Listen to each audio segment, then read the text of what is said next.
आज की इस वीडियो में हम कवर करेंगे ऑर्डर 5 के रूल 9 टू 18। पिछले वीडियो में हमने कवर किया था रूल 1 टू 8। तो बिफोर स्टार्टिंग आवर टॉपिक हम पहले समझेंगे कि ये मोड्स ऑफ सर्विस कितने प्रकार के होते हैं, जो कि मोड्स ऑफ सर्विस जो है रूल 9 टू 30 में दी गई है। लेकिन ये मोड्स ऑफ सर्विस जो है कितने प्रकार के होते हैं पहले हम वो जानते हैं। Modes of service basically 4 types के होते हैं। एक है सर्विस बाय द कोर्ट, जो कि रूल 9 में बताई गई है। सर्विस बाय प्लेंटिफ, जो कि रूल 9A में बताई गई है। पर्सनल एंड डायरेक्ट सर्विस, जो कि रूल 10 टू 16 एंड रूल 18 में बताई गई है। एंड सर्विस सब्स्टिट्यूटेड सर्विस, जो कि रूल 16, 17 एंड 17, 19 एंड 20 में बताई गई है। तो ये पहले हम इस वीडियो में हम 3 मोड्स ऑफ सर्विस को समझेंगे। Service by the court, service by plaintiff, personal and direct service. Service by court क्या है, जो रूल 9 में बताई गई है। मीन्स कि जो कोर्ट है वो क्या करेगी, किसी भी जिस पार्टी के अगेंस्ट सूट फाइल हुई है उसको वो अगर with in the court jurisdiction में रहता हो वो डिफेंडेंट, तो उसको कोर्ट सर्विस करेगी समन। या अगर वो डिफेंडेंट किसी एजेंट को एम्पावर किया हो सर्विस समन एक्सेप्ट करने के लिए, तो वो उसे भी सर्विस करवा सकती है कोर्ट। और इन दिस केस वो दोनों ही उस विद इन जुरिस्डिक्शन में अवेलेबल ना हो, तो इन दिस केस क्या कर सकती है, वो किसी और कोर्ट की जुरिस्डिक्शन में अगर अवेलेबल है तो उस कोर्ट के ऑफिसर के द्वारा कोर्ट ये जिस कोर्ट में सूट इंस्टीट्यूट है वो कोर्ट जैसी डायरेक्शन देगी उस दूसरे कोर्ट को, उसी मैनर में वो दूसरा कोर्ट उसको समन सर्विस करवाएगी उसके एजेंट को या उस पार्टी को। ये रूल 9 के रूल 1 एंड 2 में बताई गई है। रूल 9A में क्या बताई गई है, सॉरी, रूल 9 सब क्लोज 3 में बताई गई है कि जो समन सर्विस होगी वो कैसे होगी, या तो स्पीड पोस्ट के द्वारा हो सकती है, या रजिस्टर पोस्ट के द्वारा हो सकती है, या ईमेल के द्वारा हो सकती है, या फिर व्हाट्सएप के द्वारा भी समन सर्विस करवाई जा सकती है। बट ये सारे जो समन सर्विस होगी वो प्लेंटिफ के एक्सपेंसेस से होगी, प्लेंटिफ के खर्च पे होगी। और सब रूल 4 में बताई गई है कि जो रूल 21 है वो एप्लीकेबल नहीं होगी जब जो डिफेंडेंट है वो आउट ऑफ जुरिस्डिक्शन हो उस कोर्ट के जिस कोर्ट में सूट इंस्टीट्यूट है। तो यहाँ पे सिर्फ सब रूल 3 ही एप्लीकेबल होगी, ये रूल 4 में बताई गई है। रूल 21 एप्लीकेबल नहीं होगी। सब रूल 9 के सब रूल 5 में दी गई है कि अगर डिफेंडेंट रिफ्यूज़ कर देता है समन इशू एक्सेप्ट करने से, या फिर उसके एजेंट एक्सेप्ट करने से, तो इन दिस केस मानी जाएगी वो समन सर्विस हो चुकी है। और मान लेते हैं कि समन जो है सर्विस करवाई जो जा रही है वो समन सर्विस अगर किसी कारणवश सर्विस नहीं हो रही है तो उसकी जो समन सर्विस हुई है उस डेट से लेकर विथ इन 30 डेज़ में अगर वो रिसीव नहीं होती है समन किसी कारणवश, तो आप लेकिन वो जो समन सर्विस करवाई गई है वो पूरी प्रॉपर तरीके से करवाई गई है, लेकिन फिर भी वो समन सर्विस नहीं हो रही है, तो इन दिस केस क्या होगा, उस विथ इन 30 डेज़ में वो एक्सेप्ट कर लिया जाएगा कि समन सर्विस करवा दी गई है। ये सब रूल 5 में बताई गई है। अब रूल 9A में क्या बताई गई है कि सर्विस बाय प्लेंटिफ, कोर्ट को लगे कि इस समन को प्लेंटिफ के द्वारा भी सर्विस करवाई जा सकती है, तो in this case court direction दे सकती है प्लेंटिफ को कि वो डायरेक्टली पर्सनली जाकर समन सर्विस करवा सकती है डिफेंडेंट को। ये प्लेंटिफ के पावर हैं। और वो समन सर्विस कैसी होगी, सब रूल 3 के अंतर्गत वो समन सर्विस करवाएगी प्लेंटिफ। लेकिन यहाँ पे जो है rule 16 and 18 shall apply to someone personally rule if the rule 16 and 18 को एप्लीकेबल करेगी, अप्लाई के द्वारा प्लेंटिफ जो है समन सर्विस करवाएगी किसके अंतर्गत, रूल 9A के अंतर्गत। रूल 10 में बताई गई है मोड्स ऑफ सर्विस, जो सर्विस करवाएगी समन, वो उस समन में कोर्ट की सील होनी चाहिए या उस ऑफिसर की सिग्नेचर होनी चाहिए जो ऑफिसर उस डिपार्टमेंट में हो, समन के डिपार्टमेंट में, कोर्ट के। और रूल 11 में बताई गई है कि अगर सेवरल डिफेंडेंट है तो सेवरल डिफेंडेंट को समन किया जाएगा अलग अलग। रूल 12 में बताई गई है कि when practicable on his agent, whenever it's practicable service may be dependent in the person, अगर डिफेंडेंट अवेलेबल ना हो समन एक्सेप्ट करने के लिए तो उसके एजेंट को समन सर्विस करवाई जा सकती है, रूल 12 में बताई गई है। रूल 13 में बताई गई है कि अगर डिफेंडेंट के कोई एजेंट जो है, कोई व्यक्ति जो है, उसकी बिजनेस अगर विद इन कोर्ट जुरिस्डिक्शन में वो कर रहा है और डिफेंडेंट अवेलेबल नहीं है समन एक्सेप्ट करने के लिए, तो उस एजेंट को, उस जो बिजनेस मैनेजर है, उसको समन सर्विस करवाई जा सकती है, रूल 13 में बताई गई है। रूल 14 में बताई गई है कि अगर इमूवेबल प्रॉपर्टी के केस में अगर डिफेंडेंट को समन सर्विस करवाने में असफल हो, डिफेंडेंट जो है अवेलेबल ना हो समन एक्सेप्ट करने के लिए, तो इन दिस केस क्या की जा सकती है, उस प्रॉपर्टी के किसी भी इंचार्ज को जो प्रॉपर्टी की देखभाल कर रहा हो, इन दिस केस उस प्रॉपर्टी के किसी एजेंट या इंचार्ज को समन सर्विस करवाई जा सकती है, रूल 14 में बताई गई है। रूल 15 में क्या बताई गई है कि अगर डिफेंडेंट अवेलेबल ना हो, एजेंट अवेलेबल ना हो, तो डिफेंडेंट के किसी भी फैमिली मेम्बर जो एडल्ट हो एक्सेप्ट सर्वेंट, उसको समन सर्विस करवाई जा सकती है सर्वेंट को छोड़कर। और रूल 16 में बताई गई है कि जो समन सर्विस करवाई जाएगी उसकी एक्नॉलेजमेंट ऑफिसर को करवानी होगी, सिग्नेचर लेनी होगी जिसको वो समन सर्विस करवा रहा है उस ओरिजिनल समन पे। रूल 17 में बताई गई है कि जो अगर डिफेंडेंट रिफ्यूज़ कर देता है समन सर्विस एक्सेप्ट करने से, या फिर वो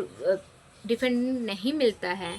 कोई एजेंट नहीं मिलता है समन सर्विस करने के लिए, तो इन दिस केस क्या की जा सकती है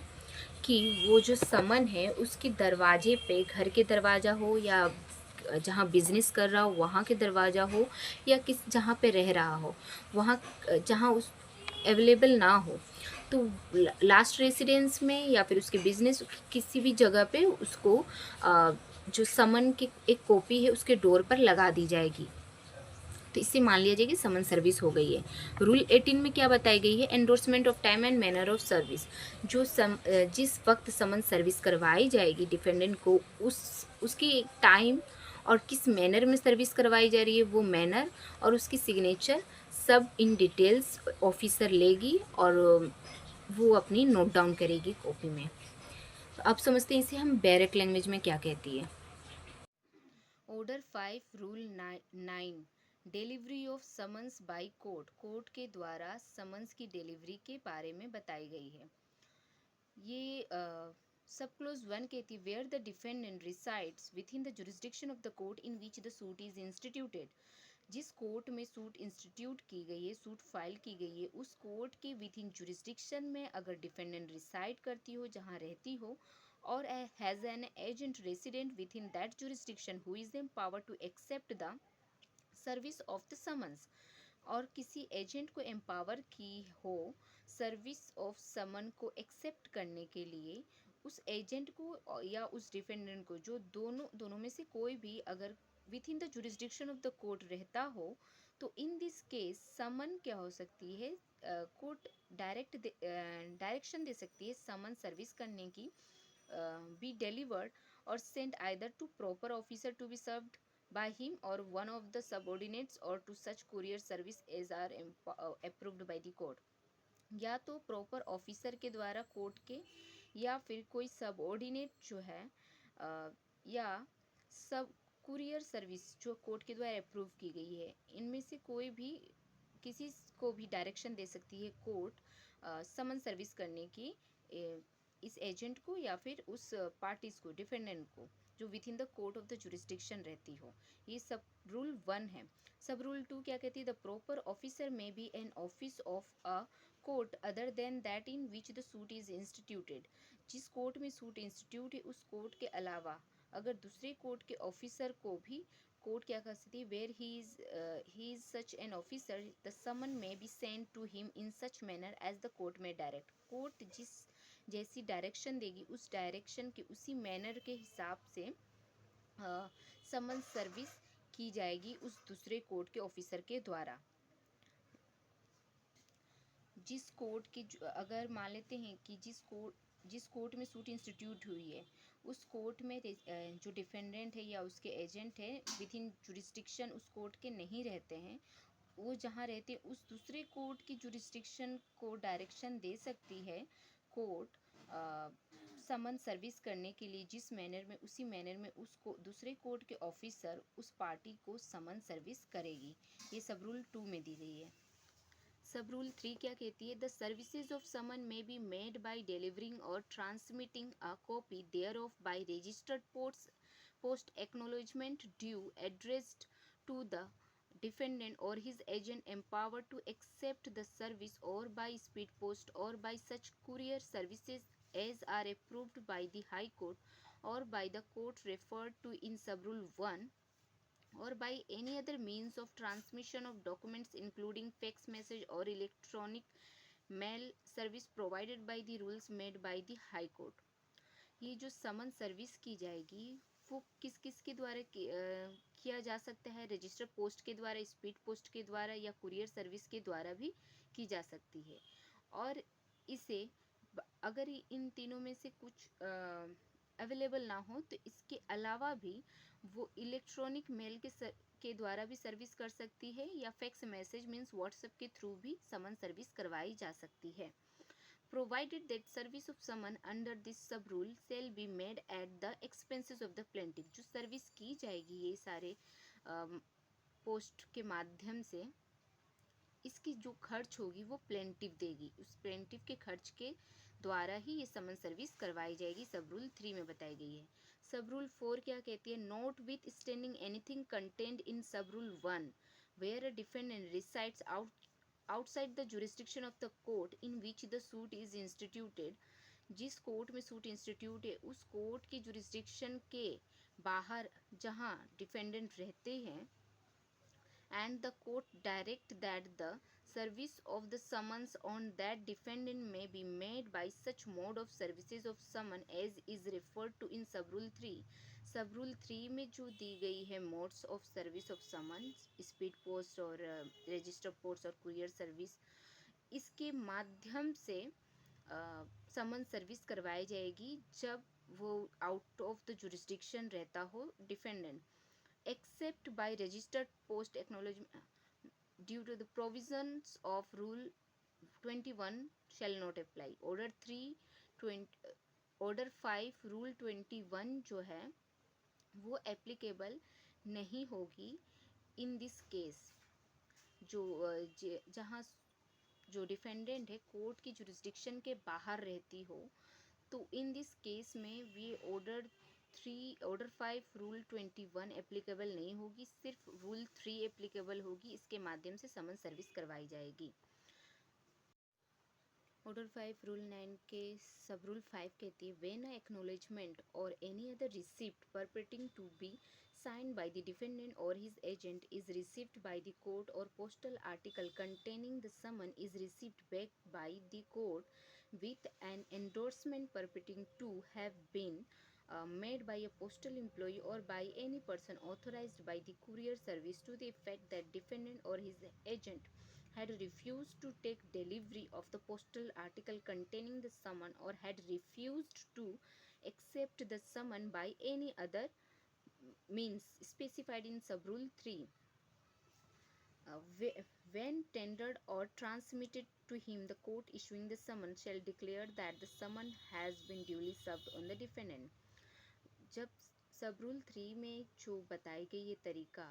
बाय रजिस्टर पोस्ट और बाय स्पीड पोस्ट, इसके द्वारा सब रूल 3 के द्वारा अगर समन सर्विस की जा रही है और इन दिस केस डिफेंडेंट जो है रिसीव करने से रिफ्यूज कर देता है, समन को एक्सेप्ट करने से रिफ्यूज कर देता है, तो इन दिस केस क्या होगा? मान लिया जाएगा कि समन सर्विस कर दी गई है डिफेंडेंट को।